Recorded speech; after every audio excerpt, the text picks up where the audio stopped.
Assalamualaikum warahmatullahi wabarakatuh. Nama Muhammad Ahid Khalilur Rahman. Absen 22 kelas 10 TKR 5. Saya akan menjelaskan tentang komponen mekanisme sistem rem dan sistem kopling. 1. Sistem rem. Rem dirancang untuk mengurangi kecepatan atau memperlambat dan menghentikan kendaraan atau untuk memungkinkan parkir pada tempat yang menurun. 2. Prinsip rem. Kendaraan tidak dapat berhenti dengan segera apabila mesin dibebaskan. Dengan pemindahan daya, kendaraan cenderung tetap bergerak. Kelemahan ini harus dikurangi dengan maksud untuk menurunkan kecepatan gerak kendaraan hingga berhenti. Mesin berubah energi panas menjadi energi gerak untuk menggerakkan kendaraan. Sebaliknya, rem mengubah energi kinetik kembali menjadi energi panas untuk menghentikan kendaraan. Umumnya, rem bekerja disebabkan oleh adanya sistem gabungan penekanan melawan sistem gerak putar. Efek pengereman diperoleh dari adanya gesekan yang ditimbulkan antara dua objek. 3. Tipe rem. Rem yang dipergunakan pada kendaraan bermotor dapat digolongkan menjadi beberapa tipe tergantung pada penggunaannya. 1. Rem kaki. Digunakan untuk mengontrol kecepatan dan menghentikan kendaraan. 2. Rem parkir. Digunakan terutama untuk memarkir kendaraan. 3. Rem tambahan. Digunakan pada kombinasi rem biasa yang digunakan pada truk diesel dan kendaraan berat. 4. Rem kaki. Rem kaki dikelompokkan menjadi dua tipe, rem hidrolis dan rem pneumatik. Rem hidrolis lebih respons dan lebih cepat dibanding dengan tipe lainnya, dan juga konstruksinya lebih sederhana. Rem hidrolis juga mempunyai konstruksi yang khusus dan handal. Dengan adanya keuntungan tersebut, rem hidrolis banyak digunakan pada kendaraan penumpang dan truk ringan. Sistem rem pneumatik termasuk kompresor atau sejenisnya yang menghasilkan udara yang bertekanan yang digunakan untuk menambah daya pengereman. Tipe sistem ini banyak digunakan pada kendaraan berat seperti truk dan bus. Rem hidrolis menekan mekanisme rem dan menyalurkan tenaga rem, dan mekanisme pengereman akan menimbulkan daya pengereman.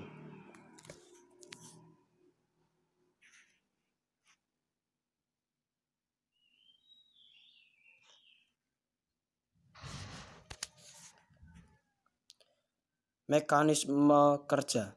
1. Master cylinder. Master cylinder mengubah gerak pedal rem ke dalam tekanan hidrolis. Master cylinder terdiri dari reservoir tank yang berisi minyak rem, demikian juga piston dan silinder yang membangkitkan tekanan hidrolis. Ada dua tipe silinder, tipe tunggal dan tipe ganda. Master cylinder tipe ganda banyak digunakan dibandingkan dengan tipe tunggal. Booster rem. Tenaga penekanan pada pedal rem dari seorang pengemudi tidak cukup kuat untuk segera dapat memberhentikan kendaraan. Booster rem melipat gandakan daya penekanan pedal, sehingga daya pengereman yang lebih besar dapat diperoleh. Booster rem dapat dipasang menjadi satu dengan master cylinder, atau dapat juga dipasang secara terpisah dari master cylinder itu sendiri.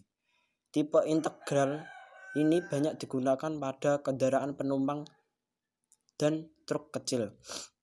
Booster rem mempunyai diaphragma yang bekerja dengan adanya perbedaan tekanan antara tekanan atmosfer dan kevakuman yang dihasilkan dari dalam intake manifold mesin.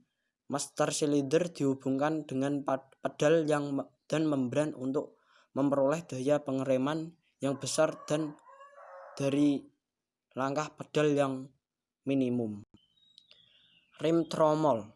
Pada tipe rem tromol, kekuatan tenaga pengereman diperoleh dari sepatu rem yang diam menekan permukaan tromol bagian dalam yang berputar bersama-sama dengan roda. Karena self-energizing action ditimbulkan oleh tenaga putar tromol dan tenaga pengembangnya, kekuatan tenaga pengereman yang besar diakibatkan oleh usaha pedal yang relatif kecil. Komponen rem tromol. 1. Backing plate. Backing plate dibuat dari baja pres yang dibaut pada axle housing atau axle carrier bagian belakang. Karena sepatu rem terkait pada backing plate, maka aksi daya pengereman tertumpu pada backing plate. 2. Silinder roda. Silinder roda terdiri dari beberapa komponen seperti terlihat pada gambar. Setiap roda menggunakan satu atau dua buah silinder roda. Ada sistem yang menggunakan dua piston untuk menggerakkan kedua sepatu rem, yaitu satu piston untuk setiap sisi silinder roda, sedangkan sistem yang lain hanya menggunakan satu piston untuk menggerakkan hanya satu sepatu rem. 3. Sepatu rem dan kanvas rem. Sepatu rem seperti juga tromol memiliki bentuk setengah lingkaran. Biasanya sepatu rem dibuat dari plat baja.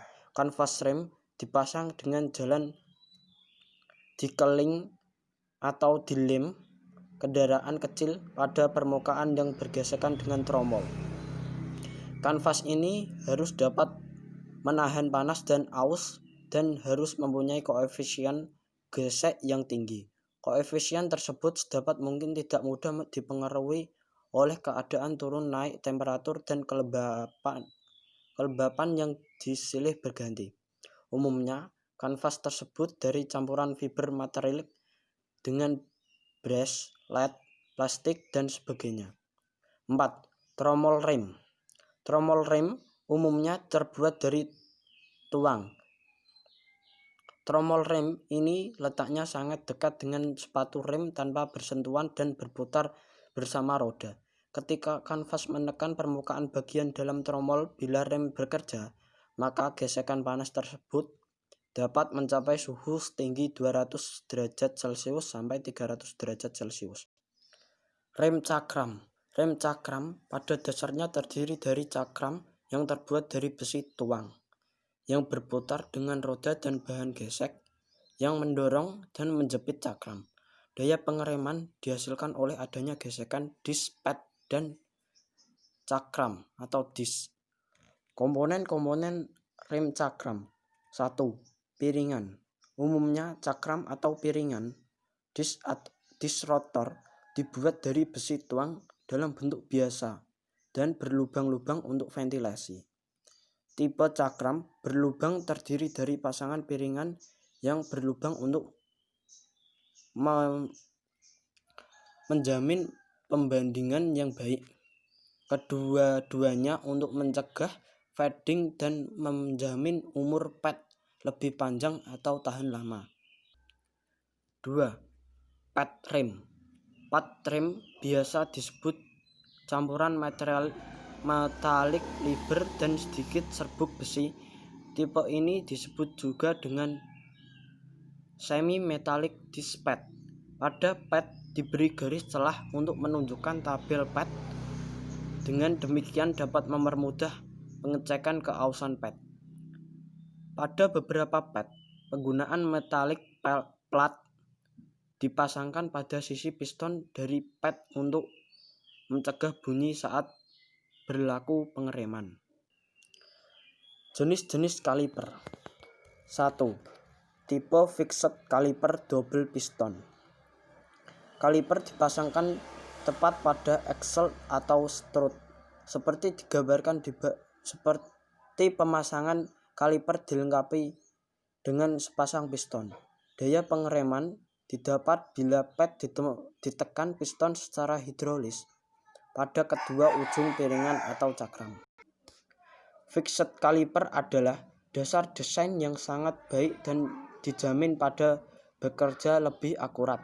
Namun, demikian radiasi panasnya terbatas karena silinder rem berada antara cakram dan velg. menyebabkan sulit tercapainya pendinginan. Untuk ini membutuhkan penambahan komponen yang banyak. Untuk mengatasi hal tersebut, jenis kaliper fixed ini sudah jarang digunakan. 2. Tipe floating caliper atau single piston. Tekanan hidrolis dari master cylinder mendorong piston A dan selanjutnya menekan pada rotor disk. Pada saat yang sama, tekanan hidrolis menekan sisi pad. Ini menyebabkan kaliper bergerak ke kanan dan menjepit cakram, dan terjadilah usaha tenaga pengereman. Dengan demikian, saya sampaikan sampai segini penjelasan saya tentang komponen, komposisi sistem rem dan sistem piston dan sistem kopling. Saya akhiri. Wassalamualaikum warahmatullahi wabarakatuh.